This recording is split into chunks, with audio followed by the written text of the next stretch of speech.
வணக்கம். யாழ் சிறியின் மதிய நேர பிரதான செய்திகளோடு இணைந்து கொள்ளும் நான் அந்தோணி பிள்ளை கிரேசியன். முதலில் தலைப்புச் செய்திகள். பொருளை குடியிருப்புக்கு அருகில் நடந்த துப்பாக்கிச் சூடு, பலர் காயம். மன்னார் காற்றாலை திட்டம் தொடர்பில் எடுக்கப்பட்ட முக்கிய முடிவு, ஜனாதிபதியுடன் நடத்தப்படும் பேச்சுவார்த்தை. கிளிநொச்சி பாடசாலைக்கு அருகில் அதிகளவான துப்பாக்கி ரவைகள் மீட்பு. தமிழ் அரசியல் கைதிகள் பொது மன்னிப்பு, ஜனாதிபதி தீர்மானிப்பார், நீதி அமைச்சர் கருசன நாயக்கார. சூழ்ச்சிகள் மூலம் அதிகாரத்தை கைப்பற்ற இடமளிக்க முடியாது, ஜனாதிபதி அனுரகுமார திசாநாயக்க எச்சரிக்கை.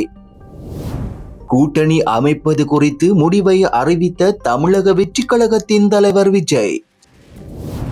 காசாவை முழுமையாக கைப்பற்ற திட்டம், நெதன்யாகுவின் அறிவிப்புக்கு உலக நாடுகள் எச்சரிக்கை. சீனாவில் கயிறு தொங்கு பாலம் விபத்து, 5 பேர் பலி. தொடர்வன விரிவான செய்திகள். கொழும்பு பொருளை சகஸ்டபுரவில் உள்ள சிசிர உயர்ந்த அடுக்குமாடி குடியிருப்புக்கு அருகில் நேற்றிரவு இடம்பெற்ற துப்பாக்கிச்சூட்டு சம்பவத்தில் 5 பேர் காயமடைந்துள்ளனர். துப்பாக்கிச்சூட்டில் காயமடைந்தவர்கள் சிகிச்சைக்காக தேசிய வைத்தியசாலையில் அனுமதிக்கப்பட்டுள்ளனர். ஆரம்பகட்ட விசாரணைகளின்படி மோட்டார் சைக்கிளில் வந்த இருவர் D56 ரக துப்பாக்கியால் சுட்டுவிட்டு தப்பிச் சென்றுள்ளனர். இந்த சம்பவம் குறித்து போலீசார் மேலதிக விசாரணைகளை மேற்கொண்டு வருகின்றனர். இந்த தாக்குதலுக்கான காரணம் உடனடியாக தெரிய வரவில்லை. மன்னார் காற்றாலை மின் உற்பத்தி திட்டம் தொடர்பான ஆரம்பகட்ட பணிகள் அனைத்தும் தற்காலிகமாக இடைநிறுத்தப்பட்டுள்ளன. இது குறித்து ஜனாதிபதியுடன் பேச்சுவார்த்தை நடத்தப்படும் வரை இந்த முடிவு தொடரும் என நாடாளுமன்ற உறுப்பினர் செல்வம் அடைக்கலநாதன் தெரிவித்துள்ளார். நாடாளுமன்ற வளாகத்தில் நடைபெற்ற கலந்துரையாடலின் போது இந்த தீர்மானம் எடுக்கப்பட்டது. மன்னார் காற்றாலை திட்டம் சுற்றுச்சூழலுக்கும் மக்களின் இயல்பு வாழ்க்கைக்கும் பாதிப்பை ஏற்படுத்தும் என மக்கள் கடந்த சில நாட்களாக போராட்டங்களை நடத்தி வருகின்றனர். இத்திட்டம் தொடர்பாக ஜனாதிபதிக்கு தெரிவிக்க வடக்கு கிழக்கு நாடாளுமன்ற உறுப்பினர்களின் கையொப்பத்துடன் ஒரு கடிதம் அனுப்பப்பட்டிருந்தது. அதன் தொடர்ச்சியாக நாடாளுமன்ற வளாகத்தில் இந்த சிறப்பு கலந்துரையாடல் இடம்பெற்றது. கிளிநொச்சி புதுமுறிப்பு விக்னேஸ்வரா வித்தியாலயத்திற்கு அருகாமையில் அதிகளவான துப்பாக்கி ரவைகள் மீட்கப்பட்டுள்ளன. இந்த சம்பவம் அப்பகுதியில் பரபரப்பை ஏற்படுத்தியுள்ளது. பாடசாலைக்கு அருகில் சந்தேகத்திற்கிடமான வகையில் அதிகளவு துப்பாக்கி ரவைகள் சிதறி கிடந்ததை அவதானித்த பாடசாலை சமூகம் உடனடியாக கிளிநொச்சி போலீசார் மற்றும் இராணுவத்தினருக்கு தகவல் தெரிவித்தனர். இதையடுத்து சம்பவ இடத்திற்கு விரைந்து வந்த போலீசாரும் இராணுவத்தினரும் பாதுகாப்பான முறையில் துப்பாக்கி ரவைகளை மீட்கும் பணியில் ஈடுபட்டனர். காலை 11 மணி வரை நடத்தப்பட்ட தேடுதலில் 150க்கும் மேற்பட்ட ரவைகள் மீட்கப்பட்டுள்ளன. இந்த ரவைகள் எவ்வாறு இங்கு வந்தன என்பது குறித்து கிளிநொச்சி போலீசார் மேலதிக விசாரணைகளை மேற்கொண்டு வருகின்றனர்.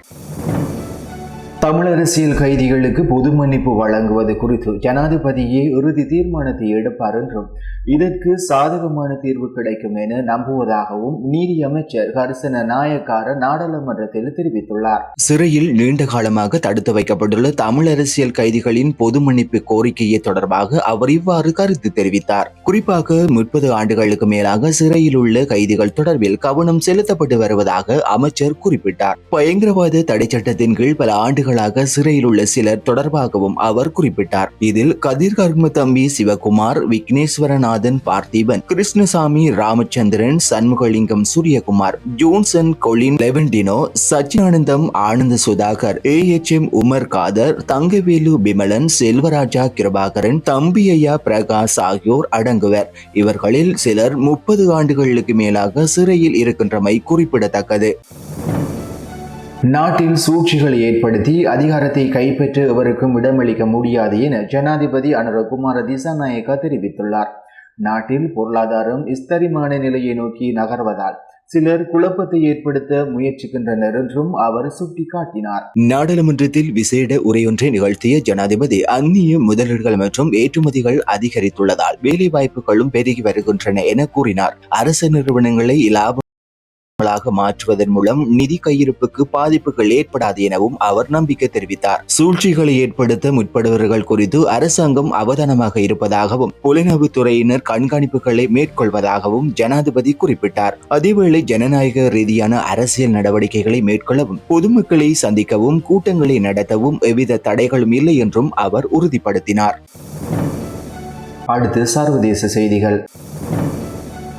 தமிழக சட்டமன்ற தேர்தலை முன்னிட்டு தமிழக வெற்றி கழக தலைவர் விஜய் அனைத்திந்திய அண்ணா திராவிட முன்னேற்ற கழகம் மற்றும் பாரதிய ஜனதா ஆட்சி ஆகிய கட்சிகளுடன் கூட்டணி வைக்க மாட்டேன் என திட்டவட்டமாக அறிவித்துள்ளார்.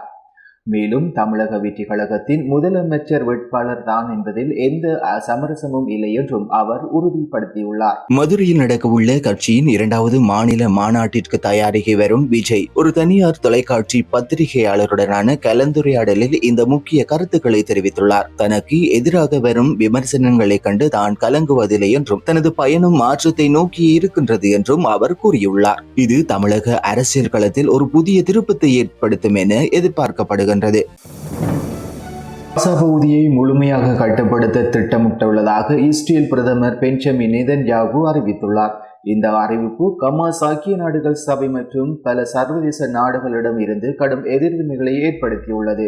அமெரிக்காவின் பாக்ஸ் நியூஸ் தொலைக்காட்சிக்கு அளித்த பேட்டியில் நெதன்யாகு இந்த திட்டத்தை வெளியிட்டார். ஆனால் ஹமாஸ் அமைப்பு இதற்கு பதிலளித்த போது காசாவில் மீதமுள்ள இஸ்ரேலிய கைதிகளையும் நெதன்யாகு தியாகம் செய்ய தயாராக இருப்பதாக எச்சரித்துள்ளது. ஐக்கிய நாடுகள் சபை இந்த நடவடிக்கை பாலஸ்தீன பொதுமக்கள் மற்றும் பெரியலுக்கு பேரழிவு விளைவுகளை ஏற்படுத்தும் என்றும் கூறியுள்ளது. இஸ்ரேலுக்கான இங்கிலாந்து தூதுவர் இது ஒரு பெரிய தவறு என்று குறிப்பிட்டுள்ளார். அமெரிக்க தூதுவர் மைகாஃபி காசாவை இணைப்பதா இல்லையா என்பதை இஸ்ரேலை முடிவு செய்ய வேண்டும் என்று கூறிய அதேவேளை பாலஸ்தீனியர்களை அங்கிருந்து வெளியேற்றக்கூடாது என்றும் வலியுறுத்தியுள்ளார். இதற்கிடையில் நெதன்யாகுவின் இந்த திட்டத்திற்கு இஸ்ரேலின் இராணுவ தலைவர்களும் சில அமைச்சர்களும் உடன்படவில்லை என்றும் தகவல் தெரிவிக்கின்றன. இந்த விவகாரம் மத்திய கிழக்கு அரசியலில் மேலும் பதட்டத்தை அதிகரித்துள்ளது.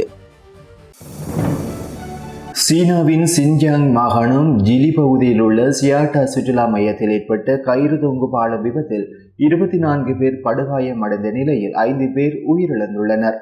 பாலத்தின் ஒரு கயிறு அறுந்ததால் பாலம் ஒரு பக்கமாக சாய்ந்து அதில் இருந்த 29 சுற்றுலா பயணிகளும் நீரற்ற பாறைகள் நிறைந்த ஆற்றுக்குள் விழுந்துள்ளனர். பாலத்தின் அதிக எண்ணிக்கையிலான பயணிகள் இருந்தது விபத்துக்கு முக்கிய காரணமாக இருக்கலாம் என உள்ளூர் ஊடகங்கள் தெரிவிக்கின்றன. மோசமான பராமரிப்பும் விபத்துக்கு ஒரு காரணமாக கூறப்படுகின்றது. விபத்தை தொடர்ந்து சியாட்டா சுற்றுலா மையம் தற்காலிகமாக மூடப்பட்டு உள்ளூர் அதிகாரிகள் விசாரணையை தொடங்கியுள்ளனர். பாதிக்கப்பட்டவர்களுக்கு உடனடியாக மருத்துவ உதவி வழங்கப்பட்டு வருகிறது.